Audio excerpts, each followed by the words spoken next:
वे तीनों रात होने से पहले उस पहाड़ पर पहुंच गए थे, लेकिन उन्हें कुछ समझ नहीं आ रहा था। वे क्लूलेस थे। जब कुछ समझ नहीं आया तो वे लोग वहां बनी झोपड़ी के पास जाने लगे। तुम दोनों इन बातों को बहुत अच्छे से समझ लो कि यहां पर कदम कदम पर खतरा है। रात होने को है, बुरी शक्तियां और भी बलवान हो जाएंगी। वीरानगढ़ में अपने राज कभी किसी से नहीं कहना। यहाँ काली शक्तियां कभी इंसान बनकर तो कभी पक्षी या जानवर का रूप बदलकर हमारे इर्द गिर्द मंडराती रहती हैं। पहले भी लोगों के साथ यहाँ ऐसे कई खतरनाक हादसे हो चुके हैं।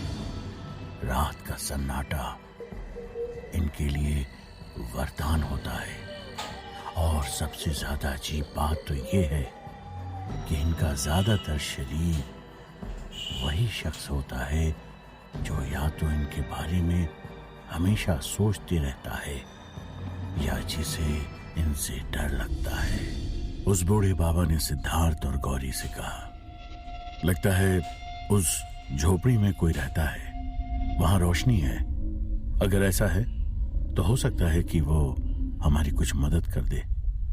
गौरी ने कहा, एक और बात गांठ बांध लो, किसी भी अनजान चीज को मुझसे पूछे बिना हाथ नहीं लगाना, और चाहे जो हो जब तक मैं इशारा ना करूं किसी का भी दिया हुआ कुछ मत खाना।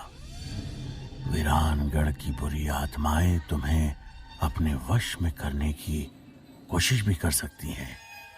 बूढ़े बाबा ने आगे बताया, शाम ढलने को थी और रात होने वाली थी।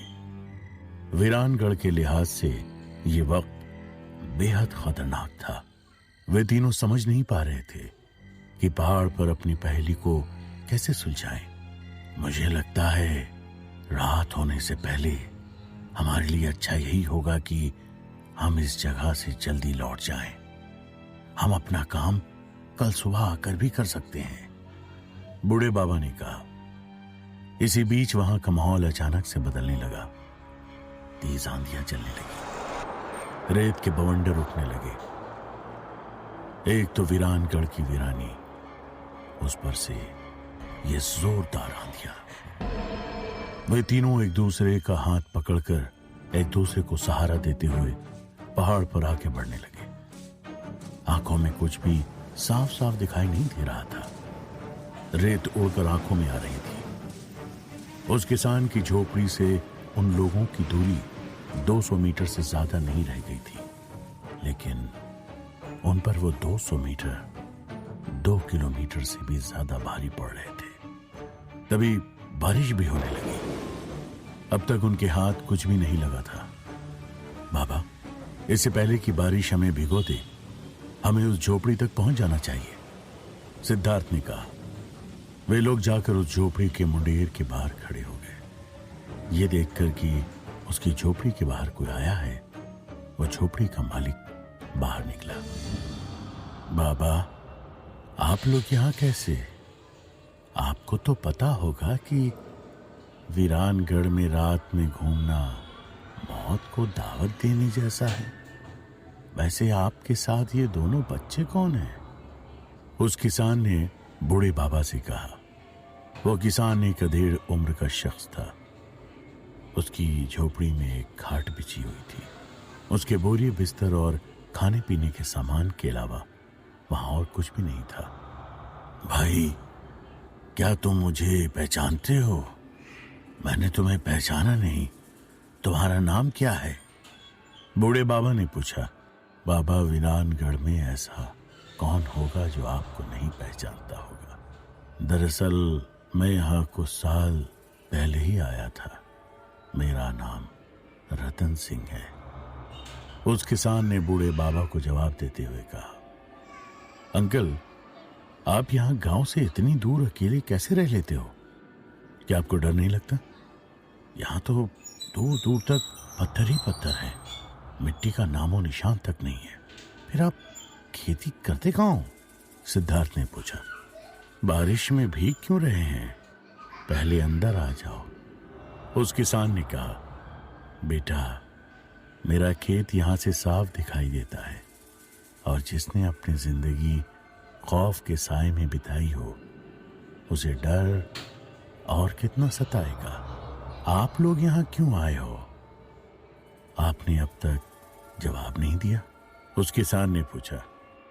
वीरानगढ़ में किसी का भी यकीन कर लेना इतना आसान नहीं था, लेकिन बाबा के इशारे को समझकर वे लोग अंदर चले गए। बाबा, हम लोग यहाँ पर अपनी कुछ पढ़ाई के काम से आए थे।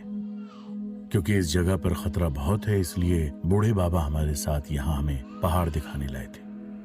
और फिर अचानक बारिश होने लगी। सिद्धार्थ ने कहा, देखिए, अब काफी रात हो चुकी है।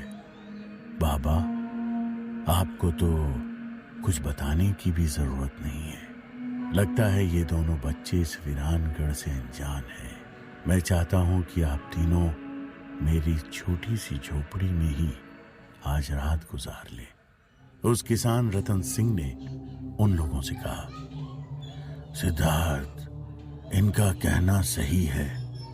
रात के वक्त वीरानगढ़ में सिर्फ मौत ही बाहर निकलती है। बूढ़े बाबा ने कहा। बाबा, आप क्या 1 मिनट मेरे साथ आएंगे? मुझे आपसे कुछ बात करनी है। सिद्धार्थ ने कहा। हाँ बेटा, कहो, क्या बात है? बूढ़े बाबा ने सिद्धार्थ के साथ उस जगह से थोड़ी दूर जाते हुए पूछा। बाबा, क्या आपको ये किसान कुछ अजीब नहीं लग रहा है? यहाँ तो दूर दूर तक कोई खेत भी नहीं दिखाई दे रहा है। फिर इसने अपनी झोपड़ी यहाँ क्यों बना रखी है? यहाँ दूर दूर तक पानी का कोई जरिया भी नहीं है, और गांव भी यहाँ से काफी दूर है। आखिर ये यहाँ रह क्यों रहा होगा? सिद्धार्थ ने बाबा से पूछा। तुम्हारी बात तो सही है। मैं खुद इस इलाके में इतने सालों से आता रहा हूं।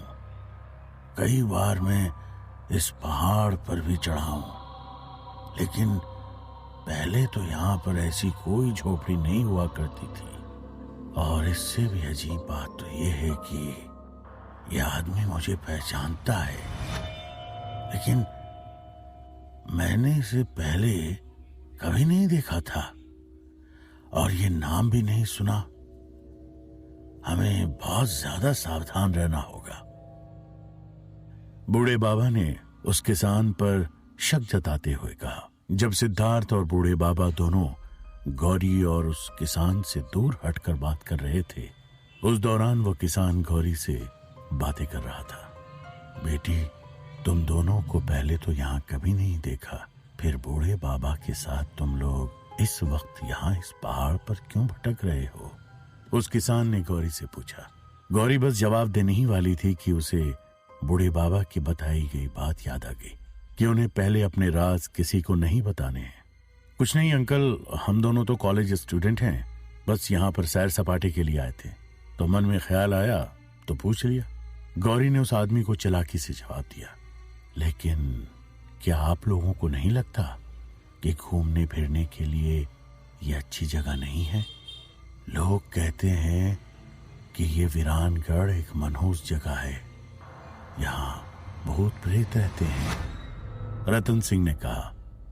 नहीं, ऐसा नहीं है कि हमें इस बारे में कुछ पता नहीं, लेकिन हम लोग नए जमाने के लोग हैं, हम इन सारी चीजों पर इतना ज्यादा मानते नहीं हैं। गौरी ने जवाब में कहा। लेकिन तुम्हें सब चीजों को मानना चाहिए।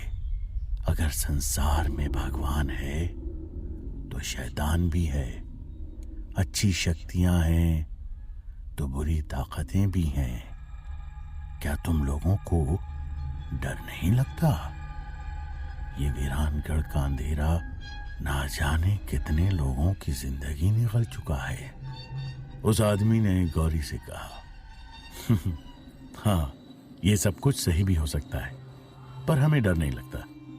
गौरी ने अपने चेहरे पर एक झूठी मुस्कुराहट लाते हुए जवाब दिया। गौरी को उस किसान का बर्ताव कुछ अजीब लग रहा था, और उसकी आंखों का रंग बहुत अजीब था। उसके चेहरे पर बहुत सारे गड्ढे थे। उसकी आवाज बहुत हार्श थी। उस झोपड़ी में हिरण के सींग और कुछ जानवरों की स्किन लटकी हुई थी। वहां बिजली नहीं थी और 2 लालटेन लटके हुए थे। गौरी मन ही मन सोच रही थी, ये इंसान नहीं लगता है, ये पक्का कोई भूत है। सिद्धार्थ, मुझे लगता है कि हमें जल्दी वापस उस झोपड़ी में चलना चाहिए। गौरी वहां पर उस आदमी के साथ अकेली है, बूढ़े बाबा ने कहा। जिस वक्त वे दोनों वहां पर पहुंचे, उन्होंने देखा कि वह किसान गौरी को अपनी बातों में लगाकर उससे उनके वहां आने का राज उगलवाना चाह रहा था।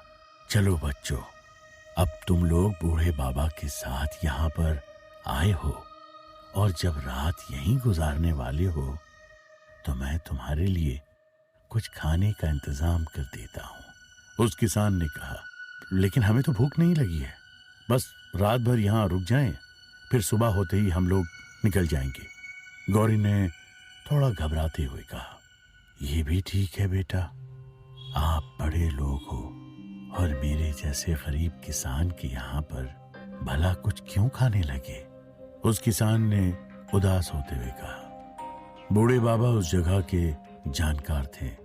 उन्हें पता था कि कब, कहां और कैसे किसके साथ बर्ताव करना है। नहीं नहीं भाई, ऐसी बात नहीं है, हमें सचमुच ज्यादा भूख नहीं है, बूढ़े बाबा ने कहा। ज्यादा नहीं तो थोड़ा ही खा लेना, रतन सिंह ने कहा। चलो ठीक है, जाओ भाई, जो है पका कर ले आओ, हम मिल बैठकर खा लेंगे, बूढ़े बाबा ने उस किसान से कहा। जब वो किसान खाना पकाने के लिए अंदर गया तो बूढ़े बाबा ने गौरी और सिद्धार्थ को कहा कि वे थाली में परोसा हुआ पूरा खाना ना खाए, थोड़ा खाना थाली में ही छोड़ दे, जिससे उन पर काली शक्तियों का असर नहीं हो पाएगा। किसान रतन सिंह ने उन तीनों को खाना परोसा और खुद भी खाने लगा। उसे खाना खाते देख बाबा को उसके भूत होने पर यकीन होने लगा। बाबा ने धीरे से अपने कुर्ते से सरसों के दाने निकाले और उस झोपड़ी में इधर उधर फेंक दिए। रतन सिंह ने आगे कहा, ये लीजिए, आप लोगों का बिस्तर और एक दूसरी खाट भी भीतर है, आप उसे भी ले लीजिए, मैं आज नीचे ही सो जाऊंगा। आज की रात उन तीनों पर फिर से बहुत भारी पड़ने वाली थी। हवेली में भूत का होना तो उन्हें पता था, लेकिन अभी वो जिस झोपड़ी में थे वहां मौजूद वो शख्स कौन था, उन्हें अभी भी नहीं पता था। डर के मारे तीनों रात भर सो नहीं सके। जब सुबह तक उनके साथ कोई भी हादसा पेश नहीं आया तो वो समझ गए कि वो किसान एक आम इंसान था। वो तीनों ने चैन की सांस ली। बाबा, लगता है हम लोग उस पहेली को अभी नहीं सुलझा पाएंगे, चलिए हम गांव में वापस चलते हैं, गौरी ने कहा। सुबह होते ही वे तीनों वहां से वापस लौटने ही वाले थे कि किसान रतन सिंह ने उनसे कहा, देखिए बुरा न माने तो मुझे लगता है कि आप लोग किसी चीज को ढूंढते हुए यहाँ आए थे और आपको शायद नहीं मिली है। मैं हूं तो बहुत गरीब, लेकिन हो सके तो मुझे बताइएगा, अगर मैं आपके कोई काम आ सकूं।